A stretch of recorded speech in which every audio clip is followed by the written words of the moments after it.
Le podcast Athlète Entrepreneur, animé par Amélie Delebel, vous relate les différents parcours inspirants d'anciens sportifs ou sportifs actuels de haut niveau de différentes disciplines qui se sont tournés par la suite ou sont actuellement dans le milieu entrepreneurial. Des entrevues et reportages qui sauront vous motiver à atteindre votre plein potentiel. Le podcast Athlète Entrepreneur, des cheminements à découvrir.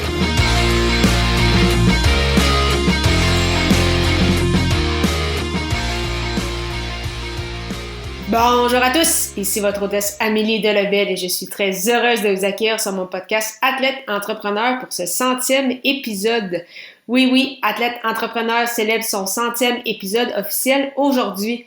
Athlète Entrepreneur est un podcast qui a pour but de motiver les athlètes ou anciens athlètes qui souhaitent se lancer en affaires. En effet, il s'agit d'un plateau très important que ce 100e épisode. Vraiment, je ne pourrai jamais assez vous remercier pour votre support depuis le 2 janvier 2019.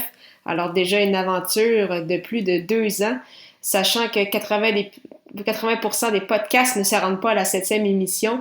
Disons que 100 épisodes, c'est plutôt pas mal. Alors très heureuse d'atteindre ce plateau. Comme mentionné il y a 1 an, en fait, lors de mon épisode 50, j'avais au départ une fréquence d'une entrevue à toutes les 2 semaines.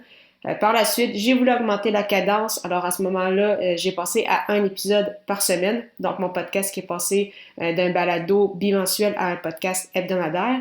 Ces épisodes donc supplémentaires étaient des reportages solo sur des athlètes entrepreneurs très connus comme Wayne Gretzky, Shaquille O'Neal ou Ronda Rousey. Cependant, depuis le tout début de 2020, je publie uniquement des entrevues avec des athlètes entrepreneurs francophones.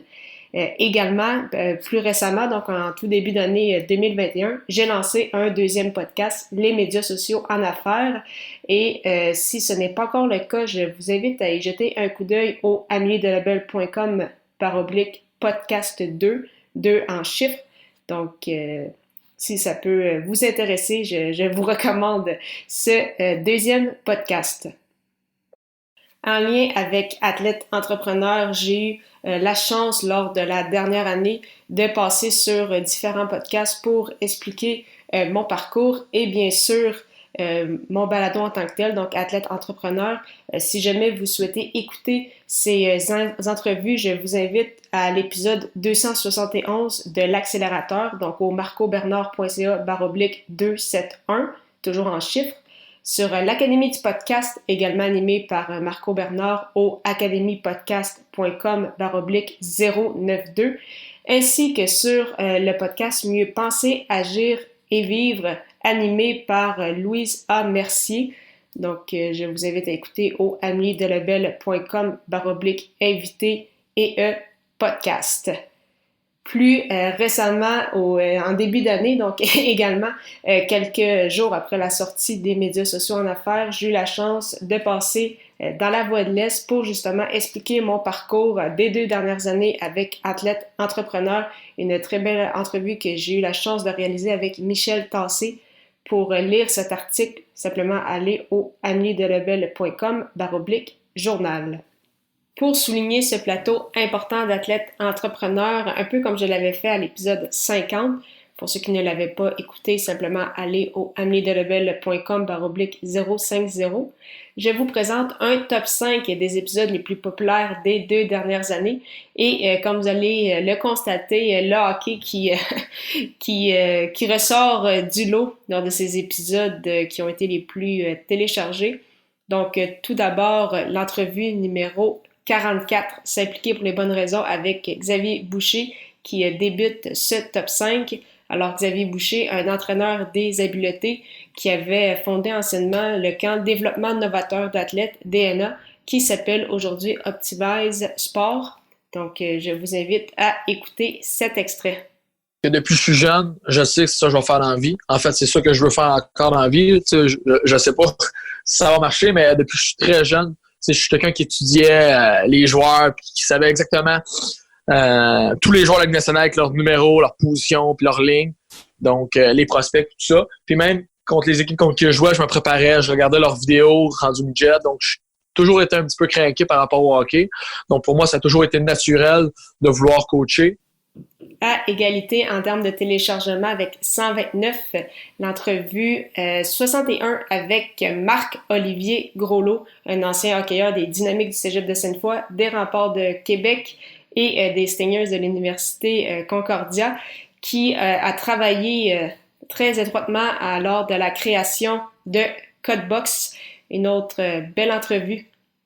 Littéralement contribué à créer ce petit joyau-là qui est devenu assez gros, malgré le fait que ça fait pas énormément de temps qu'on existe. Comme je disais, on a lancé en août 2018 notre première cohorte. Mais bon, on fast-forward un petit peu. Pratiquement 2 ans plus tard, là, à l'heure où on se parle, on est en mars, mais disons 18 mois plus tard, on a gradué 63 personnes qui ont lancé leur carrière en techno. On a complété, je crois, 8 ou 9 projets. Donc, il y en a 5 ou 6 qui sont actifs aussi présentement, des projets du côté de l'agence de projet. En 4e position avec 131 téléchargements, on retourne à l'épisode 14, alors l'une de mes premières entrevues, soit avec l'importance du conditionnement mental pour les athlètes avec Louis Bédard, un ancien homme fort dans le hockey, qui est aujourd'hui entraîneur en conditionnement mental qui s'implique avec différentes organisations, différentes équipes, dont au moment de l'entrevue avec l'effort de Chamblot au niveau junior 3A. Je pense que cette entrevue avec la situation actuelle est encore plus importante. Alors, je vous invite à y jeter un coup d'œil au amiedelabel.com/014. Puis les changements que j'ai avec des jeunes, là, parce que moi, en ce moment, ma clientèle, c'est beaucoup des jeunes. C'est beaucoup des jeunes de 13-14 ans que je vois. Là, j'ai eu des jeunes de 12 ans jusqu'à junior. Puis c'est incroyable les changements vite là, que ça peut faire. Tu sais, juste des petits chiffres dans leur mental, puis comment ils pensent. Puis, tu sais, c'est ça le plus beau cadeau. Moi, c'est quand une mère ou un père, il m'appelle puis il me dit que son gars a complètement changé puis que c'est ça ma vraie paye. Tu sais, moi, je l'ai ma job, là, je suis pompier à temps plein. Là. En 3e position avec 149 téléchargements, une très belle entrevue avec Yann Pavel Laplante sur son 2e rêve, donc une belle histoire de persévérance. Yann Pavel Laplante, un ancien de la LHJMQ, un ancien choix des Coyotes de Phoenix dans la LNH, aujourd'hui bien sûr les Coyotes de l'Arizona, qui a malheureusement dû prendre sa carrière un peu trop tôt en raison de blessures et pour aider les jeunes et les anciens athlètes à avoir un emploi, à se garder en forme, il a fondé le camp Suma HD. Donc, je vous invite également à jeter un coup d'œil à cet épisode au amiedelabel.com/052.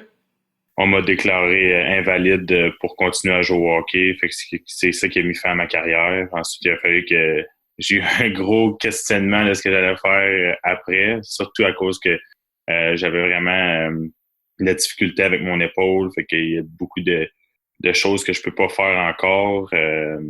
Donc, j'ai voulu un petit peu rester dans le monde du hockey, essayer de partager mes connaissances, pas laisser comme mourir, on pourrait dire tout ce que j'ai appris au niveau du hockey puis dans l'entraînement. À égalité, donc également avec 149 téléchargements, l'entrevue 90, développer les hockeyeurs de demain avec Dave Thériault, un homme avec beaucoup d'expérience dans le hockey comme entraîneur, que ce soit ici au Québec dans différentes ligues, dont au niveau midget 3, mais également en France.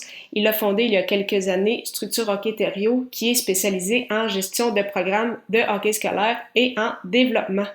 Il y a plusieurs gens au Québec qui me disaient hey Dave, un gars comme toi devrait peut-être partir en affaires pour offrir ses services aux organisations d'hockey mineur, aux associations dans les villes, à des programmes scolaires. Puis, tu sais, c'est assez rare, là, mettons, de se partir en affaires puis signer des contrats avec des organisations d'hockey mineur. Et finalement, l'entrevue la plus populaire avec plus de 200 téléchargements, l'épisode 49, la Suisse a souri à Sébastien Beaulieu, un entraîneur des gardiens depuis plus de 10 ans avec le club de Genève Servette en Suisse. Il est le fondateur de Beaulieu Keeper Performance. Il travaille également avec Patrice Bosch, l'ancien entraîneur-chef et directeur général des Inuits des Granby. Bosch, que j'avais d'ailleurs reçu à l'épisode 5, donc amiedelabel.com/005. Et pour écouter cette entrevue avec Sébastien Beaulieu, encore une fois, une autre très belle entrevue, simplement aller au amiedelabel.com/049. Ben, ça a débuté comme souvent par un échec, en fait. Donc, j'étais un bon petit gardien, mais sans plus. Et puis, quand j'ai été coupé midget 3A, ça a été une grande déception. Et puis, tout de suite, ben, j'ai arrêté le hockey. Donc, pour moi, le hockey, c'était pas du récréatif, c'était de la compétition. Puis, quand j'ai vu que ça fonctionnait pas, ben, je me suis dit que le plus simple, c'était d'arrêter. Et après une année où j'ai fait des études en traduction, je sais pas encore pourquoi, j'ai fait ça. Tout de suite, le manque du hockey est arrivé très vite. Et là, j'ai fait les études à l'Université Laval, en fait, et commencé à coacher tout de suite les gardiens là, à Tome 2A et tout ça. Puis ça a commencé comme ça. Merci beaucoup encore une fois pour votre confiance et en souhaitant que vous ayez apprécié ce 100e épisode officiel d'Athlète Entrepreneur. Si c'est le cas, il serait très apprécié de me laisser un avis sur votre plateforme d'écoute en me disant quel a été votre épisode préféré jusqu'à maintenant. La semaine prochaine, je discuterai avec un hockeyeur entrepreneur de 18 ans qui a lancé son entreprise en revente de vêtements vintage il y a quelques mois. Ne manquez pas ça!